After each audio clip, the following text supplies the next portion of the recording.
आप सबको नमस्कार और आप सबको फिर से स्वागत है मेरा YouTube channel fast exam booster में। मैं एक और नया वीडियो लेके आया हूँ और वो वीडियो जो है टैक्सोनॉमी का पार्ट 2। मतलब 2 दिन पहले मैंने 1 दिन पहले मैंने टैक्सोनॉमी का पार्ट 1 अपलोड किया था, तो उसका दूसरा पार्ट आज मैं अपलोड कर रहा हूँ और वीडियो बना रहा हूँ।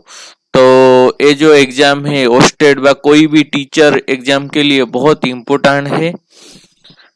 और कोई भी एग्जाम का अगर टैक्सोनॉमी एक पार्ट हो उस एग्जाम के लिए आप इस वीडियो को देख सकते हैं, कोई प्रॉब्लम नहीं है। तो हम क्वेश्चन डिस्कशन की ओर चलते हैं। देखिए हमारा पहला सवाल है, which one of the following statement is true for mycoplasma. Mycoplasma के लिए कौन सा स्टेटमेंट ट्रू है? ये जो माइकोप्लाज्मा है इसके लिए कौन सा स्टेटमेंट सही है? माइकोप्लाज्मा क्या होता है ना, ये एक बैक्टीरिया होता है और ये क्या होता है ना, it can alive without oxygen. ये बिना ऑक्सीजन के भी रह सकता है।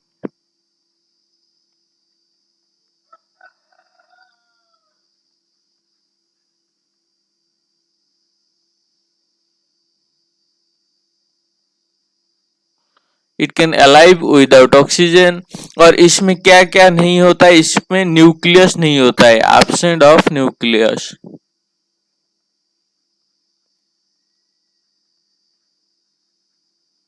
हाँ, माइक्रोप्लाज्म में पहला चीज है क्या, ये एक आर्कियोबैक्टीरिया जो बैक्टीरिया की बिना ऑक्सीजन के भी जी सकता है और इसमें न्यूक्लियस नहीं होता है। और क्या नहीं होता है ना, इसमें और नहीं होता है सेल वॉल। इसमें सेल वॉल क्या होता है ना, एब्सेंट। न्यूक्लियस भी एब्सेंट रहता है और सेल वॉल भी एब्सेंट रहता है। तो हम ऑप्शन पढ़ते हैं, देखिए प्रेजेंस ऑफ न्यूक्लियस, क्या न्यूक्लियस है? नहीं है, तो स्टेटमेंट गलत है। सॉरी, हाँ, प्रेजेंस ऑफ सेल वॉल, क्या सेल वाले नहीं है?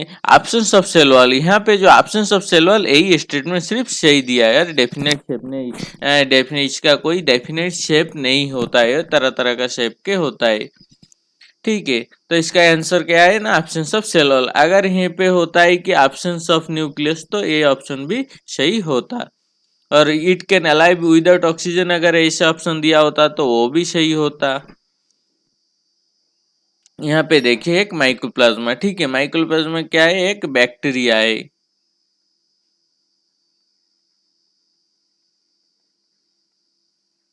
माइकोप्लाज्मा क्या है? एक बैक्टीरिया है। तो इसका क्या है ना, 3 लेयर सेलुलर मेम्ब्रेन, इसका जो मेम्ब्रेन होता है 3 लेयर होता है इस मेम्ब्रेन के।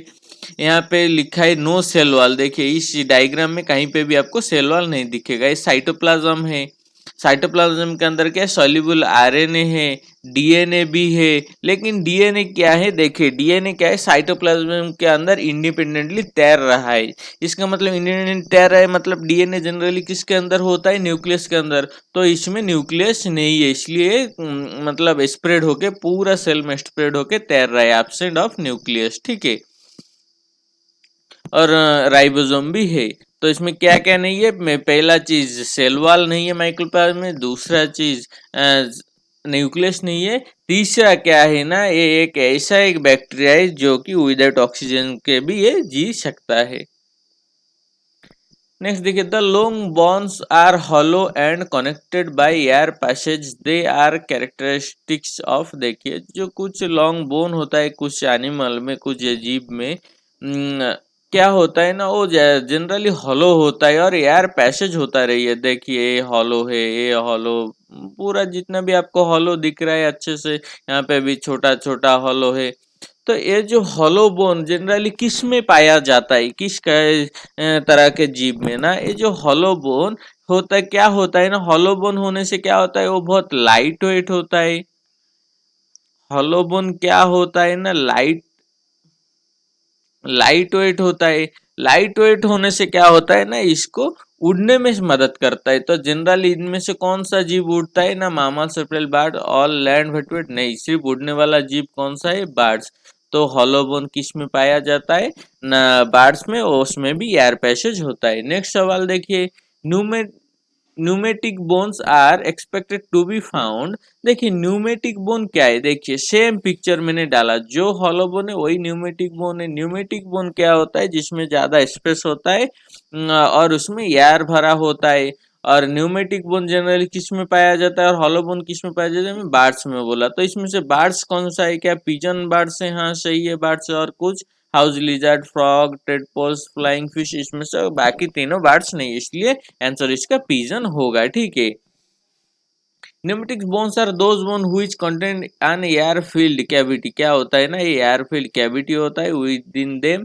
इन humans they are seen in relation to the nasal cavity. तो अगर सवाल पूछा जाए कि ह्यूमन में न्यूमेटिक बोन कहाँ पाया जाता है, जो ह्यूमन इंसान होते हैं उनमें, इंसानों में न्यूमेटिक बोन कहाँ पाया जाता है ना, इंसानों में को नजल कैविटी में जो बोन होता है, सॉफ्ट बोन नजल कैविटी में, वहां पे न्यूमेटिक बोन पाया जाता है, जो कि बहुत सॉफ्ट होता है, लाइट भी होता है, लाइट वेट होता है।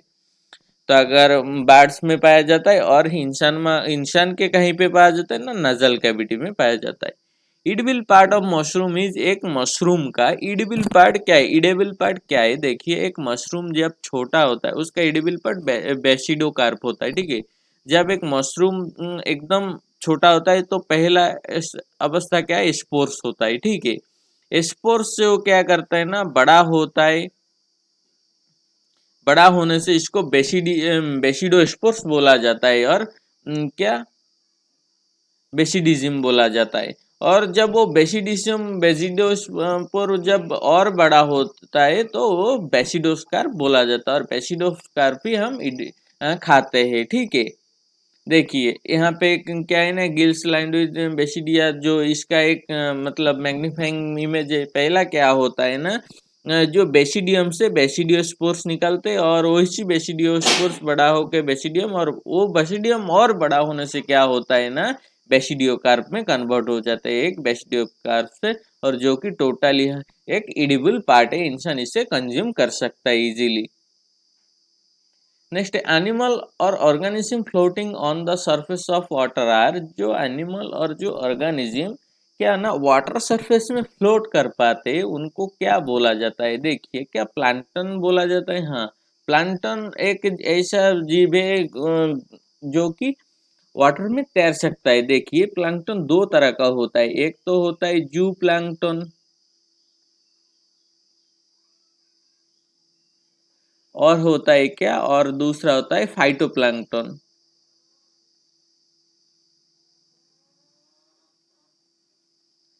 जू प्लैंक्टन क्या, अगर कोई एनिमल, माइक्रो ऑर्गेनिज्म एनिमल तैर रहा है तो उसको जू प्लैंक्टन बोला है। अगर कोई छोटा छोटा माइक्रो प्लांट तैर रहा है, प्लांट, तो उसको बोला जाता है फाइटोप्लैंक्टन। फाइटो मतलब प्लांट, जू मतलब एनिमल, और प्लैंक्टन मतलब जो तैरने वाला चीज। तो जो एनिमल पानी में तैरता है उसको जू प्लैंक्टन, जो प्लांट तैरता है उसे फाइटोप्लैंक्टन। तो प्लैंक्टन ही इसका सही आंसर है, ठीक है। पेलाजिक क्या होता है ना, जो समंदर में, सी में, ओशन में, ओशन के सरफेस में मतलब पानी में पाया जाने वाला जीवों को पेलाजिक बोला जाता है, पेलाजिक एरिया बोला जाता है। बेंथोस का मतलब होता है जो समंदर का एकदम नीचे, बॉटम ऑफ द सी और ओशन।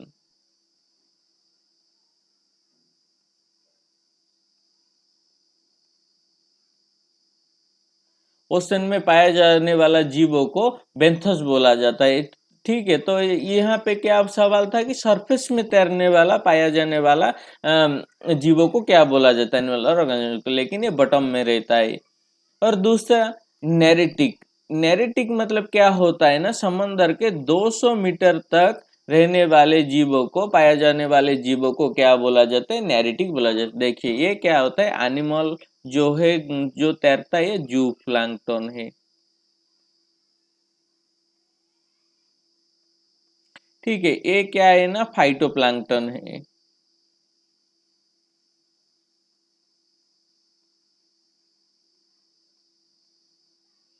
ये फाइटोप्लैंक्टन है। ये बाकी देखिए यहाँ पे नेरेटिक, नेरेटिक मतलब ये 200 मीटर तक है समंदर के किनारे से। और बाकी पेलाजिक देखिए ओशनिक पीपलाजिक, मेसोप्लाजिक, बेथीपेलाजिक, ये जो समंदर का एक लेयर है जो कि प्लाजिक के अंदर आता है, ठीक है।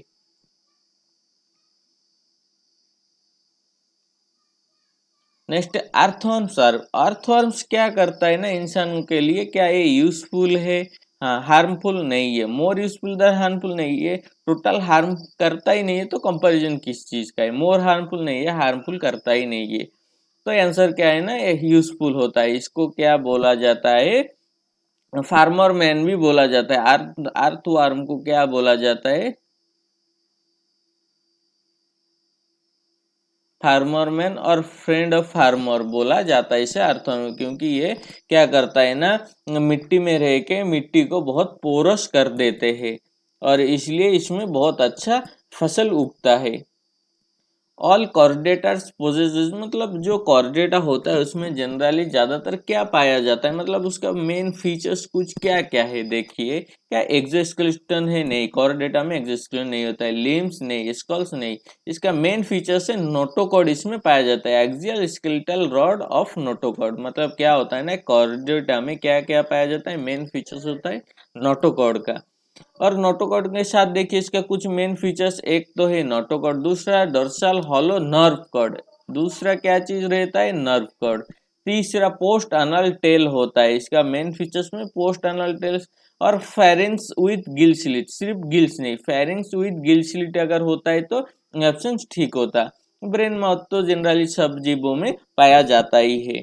तो मेन फीचर्स क्या है? एक नर्व कॉर्ड होगा, एक नोटोकॉर्ड होगा, पोस्ट अनल टेल होगा और फेरिंग्स विद गिल स्लिट, मतलब जो फेरिंग्स होगा उसमें गिल का स्लिट होगा, गिल स्लिट होगा। नेक्स्ट एक कॉर्डेटा कैरेक्टर इज, क्या गिल्स? देखिए ये अगर फेरिंग्स विद गिल स्लिट होता तो ये सही होता, इसलिए गलत है। स्पायराकिल्स गलत है।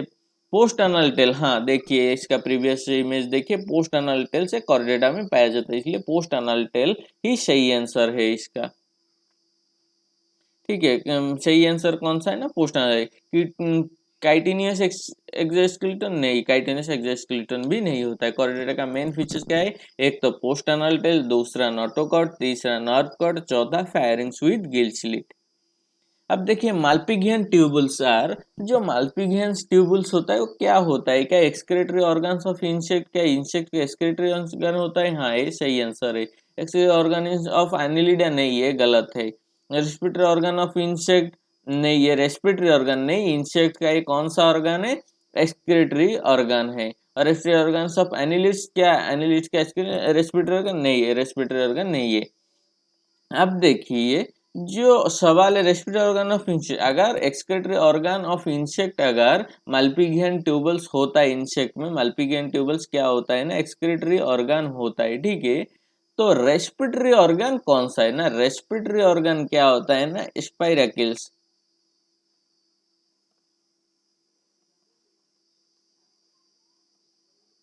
रेस्पिरेटरी ऑर्गन इंसेक्ट में कौन सा होता है ना, स्पाइराकिल्स। देखिए स्पाइराकिल्स क्या होता है ना, respiratory organ in of insect होता है स्पाइराकिल्स, ठीक है। तो माल्पीगियन ट्यूबल्स आर, माल्पीगियन ट्यूबल्स किसका एक्सक्रीटरी ऑर्गन है? इंसेक्ट का। और इंसेक्ट का रेस्पिरेटरी ऑर्गन क्या है ना, स्पाइराकिल्स होता है, ठीक है। देखिए नेक्स्ट सवाल, skin is a respiratory organ in, जो स्किन है वो रेस्पिरेटरी ऑर्गन किसका होता है? क्या लिजर्ड का होता है? नहीं। बर्ड्स का होता है? नहीं। प्रिमिटिव मामल्स का होता है? नहीं। फ्रॉग का। ये जो स्किन होता है फ्रॉग का, स्किन में क्या होता है ना, एक तरह का, मतलब जब पानी से बाहर आता है एक तरफ का लिक्विड और पानी चिपका रहता है उसका म्यूकस मेम्ब्रेन में। तो स्किन का म्यूकस में पानी चिपका रहने से वो क्या करता है ना, ऑक्सीजन को पकड़ के उसको रेस्पिरेशन करने में मदद करता है, रेस्पिरेटरी ऑर्गन की तरह मदद करता है। कौन सा ऑर्गन ना, स्किन का म्यूकस और स्किन। जनरली फ्रॉग किस किस से ये करता है रेस्पिरेशन? लंग्स में करता है।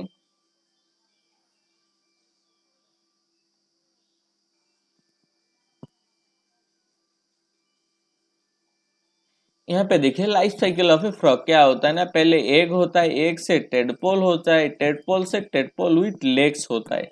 ये क्या होता है ना, ये जो लेग दिखा जाता है फ्रॉग में, ये जो लेग जनरली क्या होता है, जनरली किस तरह से दिखता है?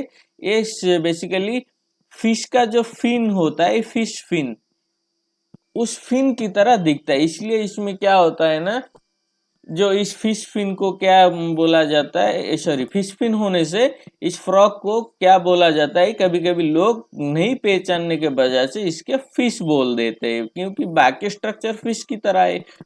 और जो फिन निकला है वो भी क्या होता है ना, सॉरी, जो लेग निकला है वो भी फिन की तरह दिखता है, इसलिए इसको फिश भी बोल देते हैं लोग जब पहचान नहीं पाते।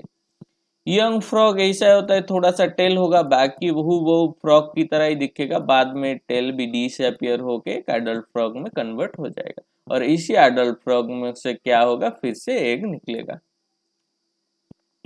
Flight muscle of birds are attach to, जो फ्लाइट मसल होता है जो उड़ने के लिए मदद करता है, जो उसका पर होता है, पंख बोलते हैं, तो वो किसके साथ अटैच होता है, देखिए यहाँ पे ये जो है ना, ये इसको बोला जाता है किल बोन, किल बोन। और किल बोन में क्या होता है ना, एस्टर्नम।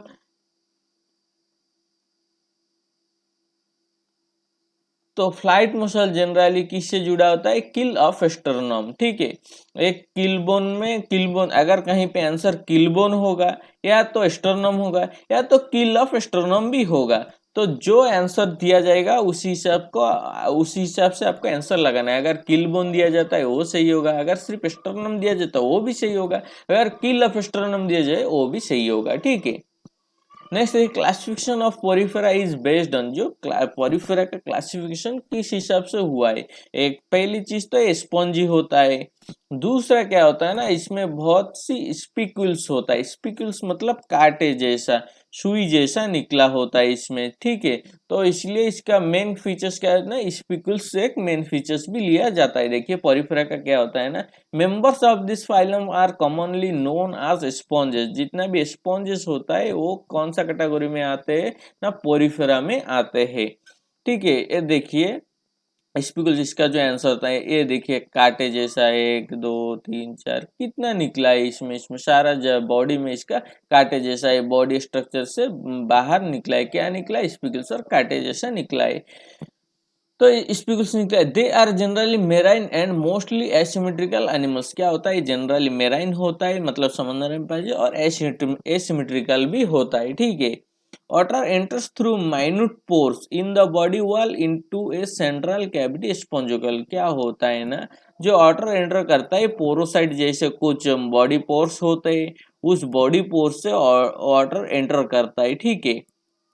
एंटर करने के बाद क्या होता है ना, ये जो एरिया है स्पॉन्जिकल, ये जो बॉडी का अंदर देखिए, ये जो बॉडी का अंदर जो एरिया है, इस एरिया को क्या बोला जाता है ना, स्पॉन्जिकल बोला जाता है, ठीक है, स्पॉन्जिकल में रहता है। बाद में क्या होता है ना, ओसुकुलम, देखिए जो ओसुकुलम एक माउथ ओपनिंग है, इस ओसुकुलम से वाटर निकल जाता है। लेकिन जो वाटर के साथ जितना भी ऑक्सीजन चीज जाता है, जो उसका फूड हो या फूड मिनरल्स हो, न्यूट्रिशन हो, या तो रेस्पिरेशन के लिए ऑक्सीजन भी यहाँ से ही वो ऑब्जर्व कर लेता है, किसमें, इस स्पोंजोकोल के अंदर घुसने वाला पानी से, ठीक है। The body is supported by skeleton made up of spicules और स्पॉन्जिन फाइबर्स। ये जो स्पिकुल से बना है मेनली, बहुत स्पिकुल्स बहुत हार्ड होता है, और स्पॉन्जिन फाइबर भी इसे बोलते हैं, ठीक है। पोरिफेरा का एक कैरेक्टरिस्टिक है कुछ। नेक्स्ट है which on occurs in Echinodermata और एक्नोडर्माटा। एकाइनोडर्माटा में क्या होता है, एकाइनोडर्माटा का भी एक मेन फीचर्स क्या है, क्या ये बायलेटरल सिमेट्री होता है, नहीं, बायलेटरल सिमेट्री कब होता है ना, ये जब यंग और बेबी कंडीशन में होता है, जब ये छोटा, सॉरी, जब ये छोटा रहता है या यंग रहता है, तो उस कंडीशन में ये बायलेटरल सिमेट्री दिखाता है। लेकिन एडल्ट में बायलेटरल सिमेट्री नहीं होता है। लेकिन एडल्ट में कौन सा सिमेट्री होता है, और मैक्सिमम एकाइनोडर्माटा में ना रेडियल सिमेट्री होता है। तो इसका मेन फीचर्स क्या होता है ना, रेडियल सिमेट्री। अगर बोला जाता है यंग कंडीशन में इसका एकाइनोडर्माटा एक मेन कैरेक्टरिस्टिक क्या है, तो हम बायलेटरल सिमेट्री मार्क कर सकते थे, क्योंकि यंग कंडीशन में वो बायलेटरल सिमेट्री दिखाता है। लेकिन जब वो अडल्ट हो जाता है, बड़ा हो जाता है, तो रेडिकल सिमेट्री दिखा, पोरस बॉडी नहीं होता है, और सॉफ्ट स्किन भी इसका नहीं होता है उतना। एकाइनोडर्माटा देखिए, ये है एकाइनोडर्माटा का कुछ डायग्राम है और उसका कुछ डिस्क्रिप्शन देखिए। These animals have an endoskeleton of calcareous ossicles, calcareous ossicles का एक स्केलेटन होता है इसमें। Hence the name Echinodermata means spiny bodies. Echinodermata का मतलब क्या होता है ना, स्पिनी बॉडी होता है। इसी तरह स्ट्रक्चर को इसे ही स्पिनी बॉडी बोला जाता है। The adult echinoderms are radially symmetrical, मतलब क्या होता है ना, जो एडल्ट होता है और रेडियली सिमेट्रिकल होता है, लेकिन जो लार्वा कंडीशन में होता है, छोटा कंडीशन में बाइलेटरली सिमेट्रिकल दिखाता है। लेकिन ये लार्वा जब बड़ा होता है, एडल्ट होता है, तो एडल्ट होते वक्त ये फिर से कौन सा सिमेट्री दिखा देता है, रेडियल सिमेट्री दिखाता है। The most distinctive features of echinoderms is the presence of water vascular system. क्या होता है इसमें, वाटर वास्कुलर सिस्टम होता है, इसका मेन एक फीचर्स होता है। which helps in locomotion, water vascular system में वो लोकोमोशन में मदद करता है, कैप्चर को, किसी भी चीज को कैप्चर करने में, फूड को कैप्चर करने, and transport of food and respiration, और फूड को ट्रांसफर कर सकता है और रेस्पिरेशन भी कर सकता है। ठीक है, वाटर वास्कुलर सिस्टम से। ठीक है, एक पाइपलाइन सिस्टम है इसके अंदर। The cervical vertebrate in humans is, देखिए जो सर्विकल वर्टिब्रेट होता है तो वो कितना होता है एक ह्यूमन में। देखिए ये जो ह्यूमन क्या होता है ना, एक मामल्स होता है, मामल्स होते हैं। तो मामल्स में, हर एक मामल्स में सर्विकल वर्टिब्रे बराबर होता है। बराबर कितना होता है ना, 7 होता है। तो एक मामल्स में सर्विकल वर्टिब्रे और कर्विकल वर्टिब्रे कितना होता है, 7 होता है। तो अब देखिए यहाँ पे जो बाकी ऑप्शन दिया गया है, more than that of that in rabbit, horse, double than that of horse, giraffe और व्हेल जो दिया है, ये जो 4 एनिमल यहाँ पे दिया है, इनका भी, ये भी सारे क्या है ना, ये भी सारे मामल्स है। मामल्स होने के लिए इनका भी क्या होगा ना, सर्विकल वर्टिब्रेट कितना होगा, 7 होगा। अगर 7 होगा तो अब ऑप्शन पढ़ते, मोर देन दैट इन रैबिट, क्या रैबिट से ज्यादा है, नहीं, ये भी रैबिट भी मामल है, ह्यूमन भी मामल है, इसलिए इक्वल होता। अगर सेम आज इन रैबिट देता तो सही होता, इसलिए गलत हो गया। Double than that of horse, नहीं डबल नहीं है, बराबर है। Less than that in giraffe, नहीं बराबर है। क्या सेम एज इन व्हेल, हाँ व्हेल के साथ समान है, क्योंकि ये सारे क्या होते हैं, मामल से, इसलिए सब में बराबर पाया जाता है। इस ऑप्शन में के हिसाब से सेम एज इन व्हेल यही सही आंसर है। Gorilla, chimpanzee, monkey and human belongs to the same. देखिए जो कौन सा कैटेगरी में रखा गया है gorilla, chimpanzee, monkey and human को। देखिए यहाँ पे जो ये देखिए एक इनसे रिलेटेड एक जनरल नॉलेज का भी सवाल की तरह है, एनवायरमेंट से रिलेटेड। तो देखिए ये सवाल ज्यादातर पूछा जाता है, तो इसका जो आंसर क्या है ना, ऑर्डर होता है। जो गोरिल्ला, चिंपांजी, गोरिल्ला होता है, चिंपांजी होता है, मंकी होता है, और क्या होता है, ह्यूमन। ये सारे का सारा का वो क्या है ना, सेम ऑर्डर है, ये सारे सेम ऑर्डर में आते हैं। देखिए जो trachea of cockroach and mammals are similar in having, जो कॉकरोच एंड मामल का ट्रैकिया होता है उसमें सिमिलैरिटी क्या है ना, देखिए ये दोनों का सिमिलरिटी है, नॉन कोलैप्सिबल वॉल्स होता है। इनका सही आंसर क्या है ना, नॉन कोलैप्सिबल वॉल्स होता है। जो ट्रैकिया जो होता है वो कोलैप्स नहीं करता है। ठीक है, बहुत स्ट्रांग है। और ये एक इंसेक्ट है, इंसेक्ट होने से इसका जो एक्सक्रीटरी सिस्टम क्या होता है, माल्पीगियन ट्यूबल्स होता है। एक्सक्रीटरी सिस्टम क्या होगा,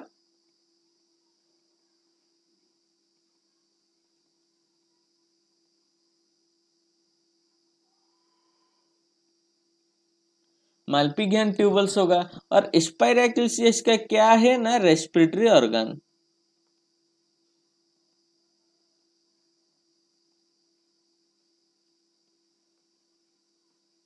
अब देखिए पहली चीज क्या है, ये इंसेक्ट है, और इसका ट्रैकिया क्या है, इंसान की तरह नॉन कोलैप्सिबल वॉल होता है, पहली चीज।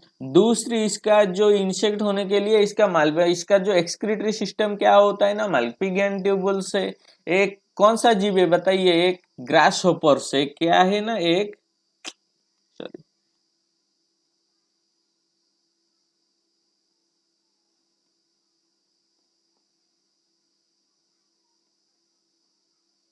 एक ग्रासहोपर है, ठीक है। तो एक ग्रासहोपर है और इसका रेस्पिरेटरी ऑर्गन क्या होता है ना, स्पाइरेकिल्स होता है, ठीक है। स्पाइरेकिल्स स्पाइरेकिल्स है। अब देखिए इंसान का भी ट्रैकिया देख लीजिए, ये है इंसान का ट्रैकिया, ठीक है। तो इसका इंसान का थोड़ा सा जो स्ट्रक्चर देख लेते हैं, कुछ एनाटॉमिकल जो क्या क्या होते हैं इंसान में।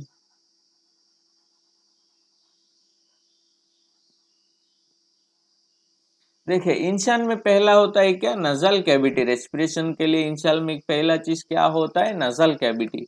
नजल कैविटी यहाँ से यहाँ तक आने के बाद यहाँ पे क्या है ना, फेरिंग्स होता है। फेरिंग्स के बाद लैरिंग्स होता है, जो एडम्स एप्पल के पास होता है, एडम्स एप्पल की तरह, ठीक है। एडम्स एप्पल के बाद, एडम्स एप्पल में ही वोकल कॉर्ड होता है।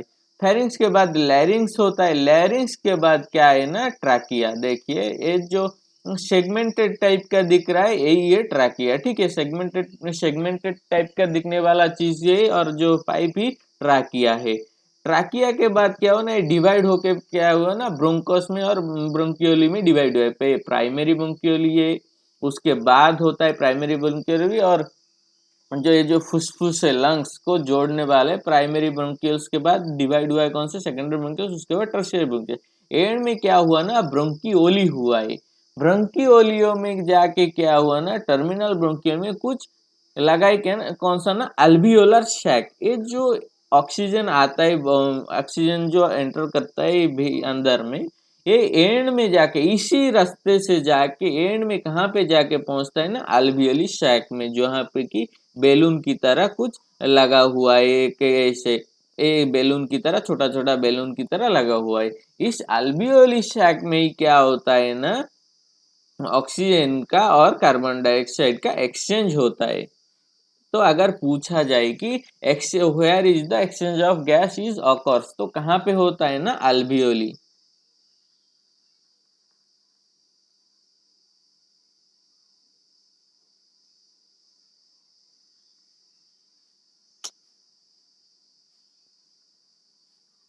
एक्सचेंज ऑफ गैस कहाँ पे होता है ना, अल्वियोली में ही होता है, ठीक है। नेक्स्ट देखिए, special character of Coelenterata is, जो एक सिलेंट्रेटा होता है, इसका स्पेशल कैरेक्टरिस्टिक क्या होते हैं ना, देखिए क्या ये पॉलीमॉर्फिज्म है, क्या निमेटोसाइट से, फ्लेम सेल से, क्या हेर्मोफ्रोडिटिज्म है। नहीं, इसका स्पेशल कैरेक्टरिस्टिक जो सिलेंट्रेटा होता है, इसका स्पेशल कैरेक्टरिस्टिक होता है निमेटोसाइट्स होता है। देखिए जो सिलेंट्रेटा, उसको और भी क्या बोला जाता है, इसको और सिलेंट्रा को और बोला जाता है निडेरिया। सी साइलेंट है, बाद में NIDARIA, निडेरिया। जो निडेरिया होता है, इसका एक स्पेशल कैरेक्टरिस्टिक और फीचर्स है। The name Cnidaria is drive from the cnidoblast और निडोसाइट। क्या होता है ना, इसका शुरुआती कंडीशन में इसको निडोब्लास्ट और निडोसाइट से ये निडेरिया नाम है, पाया जाता है। which contain the stinging capsules निमाटोसाइट्स। क्या होता है, ये जो कंटेंट का, ये कैप्सूल की तरह कंटेंट है, जो कि निमाटोसाइट्स होता है, जो स्टिंगिंग होता है, मतलब कुछ को मारने के लिए। Presence on the tentacles and the body. Cnidoblast are used for anchorage defence and for the capture of prey. मतलब ये क्या होता है ना, डिफेंस के लिए होता है, एनकोरेज और कैप्चर ऑफ प्रे, कोई भी चीज को पकड़ने के लिए, खुद को सुरक्षा करने के लिए, भगाने के लिए, इस तरह काम करने के लिए होता है निमाटोसाइड। नेक्स्ट है, in desert grassland which type of animals are relatively more abundant. क्या होता है ना, जो ग्रासलैंड, डेजर्ट में जो ग्रासलैंड होता है, उस ग्रासलैंड में ज्यादातर कौन सा जीव पाया जाता है, ठीक है। किस तरह का एनिमल ज्यादातर पाया जाता है, देखिए यहाँ पे जो ऑप्शन दिया गया है, एक है आर्बोरियल है। आर्बोरियल का मतलब होता है ना, जो जीव प्लांट में, पेड़ अच्छे से चढ़ सकता है, ठीक है, प्लांट क्लाइंबिंग एनिमल।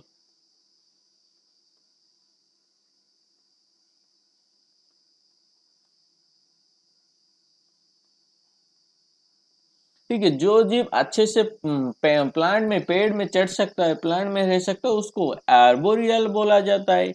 नेक्स्ट है एक्वाटिक, मतलब वाटर एनिमल। वाटर में रहने वाले जितने भी जीव जंतु है, उनको क्या बोला जाता है, एक्वाटिक। फोसोरियल, फोसोरियल का मतलब हो जाता है अंडरग्राउंड एनिमल। अंडरग्राउंड एनिमल का मतलब होता है जो जीव मतलब मिट्टी के नीचे, जमीन के नीचे गड्ढा खोद कर जमीन के नीचे रहता है, उनको अंडरग्राउंड एनिमल बोला जाता है। और जो डायरेनल एनिमल होता है वो क्या करता है ना, एक्टिव होता है कौन सा टाइम में, जो दिन में एक्टिव होता है, एक्टिव डे। और रेस्ट कब करता है ना, रेस्ट इन नाइट। जो एनिमल दिन में काम करता है और रात को रेस्ट करते है उस तरह का एनिमल को डायरेनल बोला जाता है। लेकिन यहाँ पे पूछा जाता है in desert grasslands which type of animals are relatively more abundant होता है, जो डेजर्ट में कौन सा एनिमल ज्यादा पाया जाता है। देखिए डेजर्ट में क्या होता है ना, बहुत बाली होता है, सैंड सॉइल होता है, और सॉइल में अगर कोई जीव गड्ढा खोद के रहेगा तो क्या होगा, सॉइल नीचे गिर जाएगा, धस जाएगा, धस जाने से वो जीव मर जाने का संभावना ज्यादा है। इसलिए जो जीव गड्ढा खोद के जमीन के नीचे रहता है मिट्टी में, वही जीव सैंड में जाके क्या होता है ना, ग्रासलैंड में रहता है, ग्रासलैंड में पाया जाता है। क्योंकि गड्ढा एक तरह से खोदते जाते हैं, दूसरी तरह से सैंड गिर के फिल हो जाता है। इसलिए जो फोसरिल जो एनिमल है, फोसरिल एनिमल, ये क्या होते हैं ना, कहाँ पे रहते हैं, जो डेजर्ट में ग्रासलैंड में ही रहता है, मतलब जमीन के ऊपर। लेकिन जनरली ये मिट्टी जैसे एरिया में जहाँ पे गड्ढा खोदने से गड्ढा अच्छे तरह से बन के रह जाता है, वहां पे जमीन के नीचे ही रहता है। इसका आंसर है फुसारिल एनिमल। ठीक है, तो मेरा आज इतना ही था मेरे वीडियो में। अगर मेरा वीडियो आपको थोड़ा सा भी हेल्पफुल लगे, अगर अच्छा लगे, प्लीज लाइक करिए, शेयर करिए, कमेंट करिए और सब्सक्राइब करिए। Thanks for watching.